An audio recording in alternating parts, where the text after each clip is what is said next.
Now, on the cusp of your corporate ascent, you resigned from Shell. Yes. You decided to set up a management, consulting firm. Right.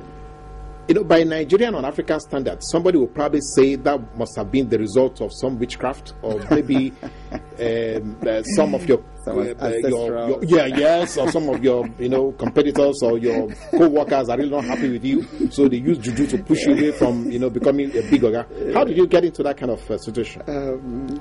Yeah, I get that question all the time, and for good reason, because people imagine, oh, you're working in Shell, how in the world did you leave such a job to dive out into the world of entrepreneurship on your own? And I think it's a story of passion, a story of what I've always wanted to do.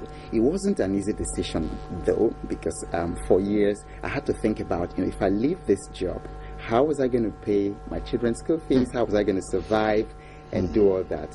So a lot of thinking went into it. And I remember before I did, just a couple of months before I finally left Shell, I was on assignment in Netherlands at Shell's international office. And so I had this 1 month, over there, no NEPA wahala, no disturbance, nothing, no traffic. So each time I finished work at Shell's office at Rijswijk, I'll go to the hotel and spend that time thinking. And I was like, okay, if I stayed in Shell in the next 10 years, what are the scenarios? If I left Shell in the next 10 years, what are the scenarios? And I just looked at both sides, and I saw that staying in Shell was a risk. Leaving Shell was also a risk. And I was like, okay, which risk actually moves me more in the direction to what I think I'm here to do? So that by the time I'm dying, the story is not just going to be, well, he had a good job, built good houses, traveled around the world, and then after that, what? So I decided to leave. That was how it was some process. It wasn't an emotional decision.